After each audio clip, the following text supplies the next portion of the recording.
ನಮಸ್ಕಾರ, welcome to ವಾಸ್ತು ಜ್ಯೋತಿ. ವೀಕ್ಷಕರೇ, ಇವಾಗ 2025 ಹೊಸ ವರ್ಷ ಬರ್ತಾ ಇದೆ. ಬನ್ನಿ ರಾಶಿ ಫಲಗಳ ಬಗ್ಗೆ ತಿಳ್ಕೊಳ್ಳೋಣ. ಗುರುವಿ ಸಿಂಹ ರಾಶಿ ಬಗ್ಗೆನೂ ಹಾಗೆ ತಿಳಿಸ್ಕೊಡಿ. ಈಗ ಸಿಂಹ ರಾಶಿಯವರಿಗೆ ಇದುವರೆಗೂ ಏನಾಗ್ತಿದೆ, ಸಿಂಹ ರಾಶಿಯವರಿಗೆ ಗುರು ಕರ್ಮಸ್ಥಾನದಲ್ಲಿದೆ, ರಾಹು ಅಷ್ಟಮದಲ್ಲಿದ್ದಾನೆ, ಶನಿ ಸಪ್ತಮದಲ್ಲಿದ್ದಾನೆ, ಕೇತು ಎರಡರಲ್ಲಿದೆ. ಈಗ ಜನರಲಿ ಇವ್ರಿಗೆ ಏನಾಗುತ್ತೆ, ಗುರುನು ಲಾಭದಾಯಕವಾಗಿದ್ದ ಅಂದ್ರೆ ಕರ್ಮಸ್ಥಾನದಲ್ಲಿದ್ದಾನೆ, ಗುರುನು ಲಾಭದಾಯಕವಾಗಿದ್ದ, ಶನಿನೂ ಪರವಾಗಿಲ್ಲ, ಸಪ್ತಮದಲ್ಲಿದ್ರು ತಕ್ಕ ಮಟ್ಟಿಗೆ ರಿಸಲ್ಟ್ ಕೊಡುತ್ತೆ. ರಾಹು ಅಷ್ಟಮದಲ್ಲಿ ಇದ್ದು ಖರ್ಚು ಜಾಸ್ತಿ, ಸರಿಯಾಗಿ ಸಿಗಾಕೊಂಡು ಖರ್ಚು ಜಾಸ್ತಿ ಮಾಡ್ಕೊಂಡಿರ್ತಾರೆ.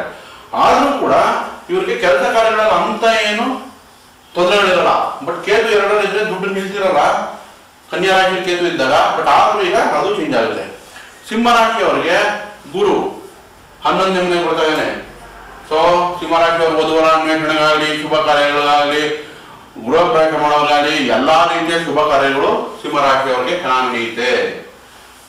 ಗುರು ಯಾವಾಗ 11ರಲ್ಲಿದ್ದು, ಗುರು ಇವಾಗ ನೋಡಿ ನಿಮ್ಗೆ 3ನೇ ಮನೆ ಮೇಲೆ ದೃಷ್ಟಿ, ಬ್ಯಾಂಕ್ ಇಂದ ಲೋನ್ ಸಿಗ್ಬೇಕು, ಮನೆ ಕಟ್ಟಬೇಕು, ಎಲ್ಲಾ ರೀತಿನೂ ಈಗ ಕೈ ಕೊಡುತ್ತೆ. ಮುಂದಿನ ವರ್ಷದಲ್ಲಿ ಅನ್ಕೊಂಡಿದ್ದೆಲ್ಲ ಮಾಡ್ತೀರಾ. ನೆಕ್ಸ್ಟ್ ಗುರು ನಿಮ್ಗೆ 5th ಹೌಸ್ ಮೇಲೆ ಆಸ್ಪೆಕ್ಟ್ ಮಾಡುತ್ತೆ, ಎಜುಕೇಶನ್ ಇಂಪ್ರೂವ್ ಮಾಡುತ್ತೆ, ನಿಮ್ ಕ್ರಿಯೇಟಿವಿಟಿ ಇನ್ಕ್ರೀಸ್ ಮಾಡುತ್ತೆ. ನಿಮ್ಗೆ ಓದಕ್ಕೆ ಎಲ್ಲೆಲ್ಲಿ ಸೀಟ್ ಸಿಗಬೇಕು ಅಲ್ಲೆಲ್ಲ ಸೀಟು ಸಿಗುತ್ತೆ. ಎಜುಕೇಶನ್ ಮಾಡೋರಿಗೆ, ಕೆಲಸ ಕಾರ್ಯ ಮಾಡೋರು ಕೂಡ ಚೆನ್ನಾಗಿ ಲಾಭ ಸಿಗ್ತಾ ಇದೆ. ನೆಕ್ಸ್ಟ್ ಗುರು ನಿಮ್ಗೆ ದೃಷ್ಟಿ ಆಗ್ತಾರದಲ್ಲಿ ಸಪ್ತಮ ಮೇಲೆ, ವ್ಯಾಪಾರ ವ್ಯವಹಾರಗಳ ಮೇಲೆ ನಮ್ಗೆ 7, 8, 9ನೇ ಮನೆ ಮೇಲೆ ದೃಷ್ಟಿ ಸಿಂಹ ರಾಶಿಗೆ ಸಪ್ತಮ ಆಗುತ್ತೆ. ಹಾಗಾಗಿ ನಿಮ್ಮ ಬಿಸ್ನೆಸ್ ಅಲ್ಲಿ ಇಂಪ್ರೂವ್ಮೆಂಟು, ಹೊಸ ಬಿಸ್ನೆಸ್ ಮಾಡಬೇಕು, ಅದಕ್ಕೆ ಇನ್ವೆಸ್ಟ್ ಮಾಡಬೇಕು, ಎಲ್ಲದಕ್ಕೂ ಸಹಾಯ ಆಗುತ್ತೆ. ಬಟ್ ಇಲ್ಲಿ ಒಂದು ಕ್ವಶನ್ ಮಾರ್ಕ್ ಏನಂದ್ರೆ, ಶನಿ ಅಷ್ಟಮ ಶುರು ಆಗ್ತಾ ಇದೆ ಮಾರ್ಚ್ 28ರಿಂದ. ಸೊ ನಾನು ನಿಮ್ಗೆ ರಿಕ್ವೆಸ್ಟ್ ಮಾಡ್ಕೊಳ್ಳೋದು, ನೀವು ಮದುವೆಗಾಗ್ಲಿ, ಹೊಸ ಇನ್ವೆಸ್ಟ್ಮೆಂಟ್ಗಾಗಲಿ, ಬಿಸ್ನೆಸ್ಗಾಗಲಿ ಅಥವಾ ಮನೆ ಕಟ್ಟೋರ್ಗಾಗ್ಲಿ ಸಿಂಹ ರಾಶಿಯವರಿಗೆ ಅತಿಯಾಗಿ ಸಾಲ ಮಾಡಬೇಡಿ. ಯಾಕೆ ಅಂದ್ರೆ ಅಷ್ಟಮ ಶನಿ ಶುರು ಆದ್ರೆ ಸ್ಟಾರ್ಟಿಂಗ್ ಗೊತ್ತಾಗಲ್ಲ. ಗುರು 11ರಲ್ಲಿದೆ, 2026ಕ್ಕೆ ಸಿಗಾಕೊಂಡ್ಬಿಡ್ತೀರಾ, ಅವಾಗ ಕಷ್ಟ ಆಗ್ಬಿಡುತ್ತೆ. ಈಗೇನೋ ಗುರು ಕಾಪಾಡ್ತಾನೆ ನಿಮ್ಮನ್ನ 11ರಲ್ಲಿ. ಒಂದು ವರ್ಷ ಕಳೆದ್ರೆ ಗುರು ವೇಗ್ ಬಂದಿರ್ತಾನೆ 12ನೇ ಮನೆಗೆ, ತಾನಾಗ್ತಾನೆ ಕಷ್ಟ ಆಗ್ಬಿಡುತ್ತೆ. EMI ಕಟ್ಟಕ್ಕಾಗಲಿ, ಸಮಾಜದಲ್ಲಿ ಗೌರವಕ್ಕಾಗ್ಲಿ ಎಲ್ಲಾನು ಕ್ವಶನ್ ಮಾಡ್ಕೊಂಡ್ಬಿಡುತ್ತೆ ಅಷ್ಟಮ ಶನಿ ಬಂದಾಗ. ಕರ್ಕಾಟಕ ಮತ್ತು ಸಿಂಹ ಇದೆ ನೋಡಿ, ಇದು 2 ರಾಶಿಯವರೆಗೂ ಶನಿ ಪ್ರಭಾವ ಎಲ್ಲರಿಗಿಂತ ಜಾಸ್ತಿ ಇರುತ್ತೆ. ಕರ್ಕಾಟಕ, ಸಿಂಹ, ಮೇಷ, ವೃಶ್ಚಿಕ ಈ ರಾಶಿಯವರಿಗೆ ತೊಂದರೆಗಳು ಜಾಸ್ತಿ ಶನಿಯಿಂದ. ಹಾಗಾಗಿ ಎಚ್ಚರಿಕೆಯಿಂದ ವ್ಯವಹಾರ. ಈಗ ಟೈಮ್ ಚೆನ್ನಾಗಿರೋದ್ರಿಂದ ಅದನ್ನ ಸ್ವಲ್ಪ ಒಂದು 20% ಸೇವಿಂಗ್ಸ್ಗೆ ಅಂತ ಈಗಲೇ ಪರಿಹಾರ ರೂಪದಲ್ಲಿ ಎತ್ತಿಟ್ಕೊಳ್ಳಿ, ಅದರಿಂದ ಲಾಭ ಇದೆ. ಈಗ ಶನಿ ಅಷ್ಟಮಕ್ಕೆ ಬಂದಾಗ ಏನೇನಿಲ್ಲ. ಶನಿ ಅಷ್ಟಮದಿಂದ ಸಪ್ತಮ, 7ನೇ ಮನೆ, ಇದೇನಾಯ್ತು ನಿಮ್ ಸಿಂಹ ರಾಶಿಯವರಿಗೆ 2ನೇ ಮನೆ ಆಯ್ತು. ಫೈನಾನ್ಷಿಯಲ್ ಪ್ರಾಬ್ಲಮ್ ಸ್ಟಾರ್ಟ್ ಆಗುತ್ತೆ, ಬರೋ ಹಣಕಾಸೆಲ್ಲ ನಿಧಾನ ಆಗೋಗುತ್ತೆ. ಫ್ಯಾಮಿಲಿಯಲ್ಲಿ ಕಿತ್ತಾಟಗಳು, ಭಿನ್ನಾಭಿಪ್ರಾಯಗಳು, ನೀವ್ ಹೇಳಿದ್ದವ್ರು ಕೇಳಲ್ಲ. ನಿಮ್ದು ಅಗ್ನಿ ತತ್ವ, ಮೊದಲೇ ಕೋಪ ಜಾಸ್ತಿ, ಅರ್ಜೆಂಟ್ ಆಗಿ ಮಾತಾಡ್ಬಿಡ್ತೀರಾ, 2ನೇ ಮನೆ ವಾಕಿಸ್ತಾನ.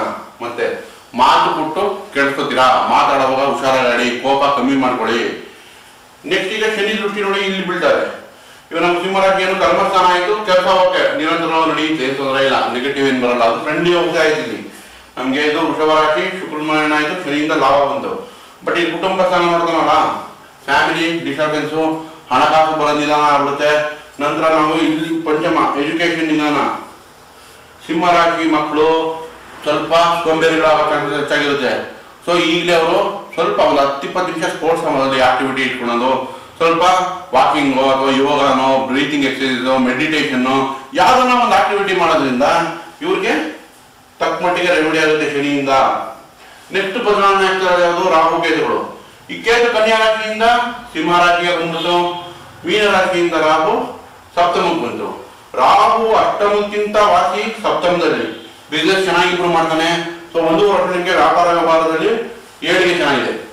ಬಟ್ ಕೇತು ಸಿಂಹ ರಾಶಿಗೆ ಬಂದಾಗ ಈ ತೊಂದರೆ ಏನಾಗುತ್ತೆ ಅಂತಂದ್ರೆ, ಆರೋಗ್ಯ ಅನ್ಡಯಾಗ್ನೈಸ್ಡ್ ಇಶ್ಯೂಸ್ ಬರುತ್ತೆ. ಅಂದ್ರೆ ಸ್ಕಿನ್ ಇಶ್ಯೂಸ್ ಬರ್ಬೋದು, ಅಥವಾ ಏನಾದ್ರೂ ಒಂದು ತೊಂದರೆ ಬರುತ್ತೆ, ಅಥವಾ ಮಾನಸಿಕ ಒತ್ತಡ ಬರುತ್ತೆ, ಅಥವಾ ಸ್ಪಿರಿಚುವಲ್ ಜಾಸ್ತಿ ಆಗ್ಬಿಡ್ತಾರೆ. ಇದ್ದಕ್ಕಿದಂಗೆ ಸ್ಪಿರಿಚುವಲ್ ಯಾಕಂದ್ರೆ ಅನ್ಕೊಂಡಿದ್ದು ಯಾವ್ದು ನಡೀತಿಲ್ಲ ಅಂದ್ರೆ ಶನಿ ಪಾಠ ಕಲಿಸ್ತಾನೆ, ಕೇತು ಸ್ಪಿರಿಚುವಲ್ ಜಾಸ್ತಿ ಮಾಡ್ತಾನೆ, ಧರ್ಮಕ್ಷೇತ್ರಗಳಿಗೆ ಭೇಟಿ ನೀಡೋದು ಜಾಸ್ತಿ ಆಗ್ಬೋದು. ಸೊ ಓವರ್ ಆಲ್ ಈಗ ನಾವು ರಾಹುನೇ ತಗೊಂಡ್ರೆ, ರಾಹು ಮತ್ತೆ 11ನೇ ಮನೆ ಮೇಲೆ ದೃಷ್ಟಿ ಆಗ್ತಾನೆ, ಗೇನ್. ಸೊ ಓವರ್ ಆಲ್ ತಗೊಂಡ್ರೆ ನಿಮ್ಗೆ ಈ ವರ್ಷ 2025 ಚೆನ್ನಾಗೇ ಇದೆ, ಚೆನ್ನಾಗೇ ಗಳಿಸ್ತೀರಾ. ಬಟ್ ಅದನ್ನ ಉಳಿಸ್ಕೊಂಡ್ರೆ ಮಾತ್ರ 26ರಲ್ಲೂ ಮ್ಯಾನೇಜ್ ಮಾಡ್ಬೋದು. ಇಲ್ಲ 26ರಲ್ಲಿ ಈಗ ಗಳಿಸಿದೆಲ್ಲ ಕಳ್ಕೊಳ್ಳೋ ಅಂತ ಚಾನ್ಸಸ್ ಬಂದ್ಬಿಡುತ್ತೆ. ಸಿಂಹ ರಾಶಿ ಎಚ್ಚರಿಕೆಯಿಂದ ಇರಬೇಕು. ಫೆಬ್ರವರಿ, ಜೂನು, ಅಕ್ಟೋಬರ್ ಈ 3 ತಿಂಗಳಲ್ಲಿ ನಿಂತ ಕೆಲಸಗಳು ಮುಂದೆ ಅವರಿರುತ್ತೆ ಮತ್ತು ಆಪರ್ಚುನಿಟೀಸ್ ಸಿಗುತ್ತೆ, ಕೆಲಸ ಕಾರ್ಯಗಳಲ್ಲಿ ಅಭಿವೃದ್ಧಿನೂ ಆಗುತ್ತೆ.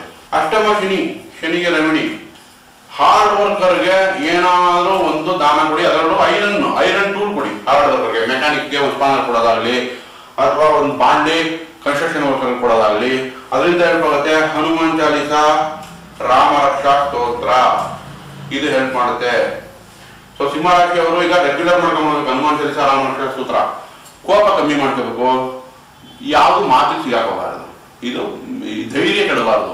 ಇದು ಮೈನ್ ರೆಮಿಡಿ. ಅದ್ರ ನಂತರ ಈ ರೆಮಿಡಿ ವರ್ಕ್ ಆಗುತ್ತೆ.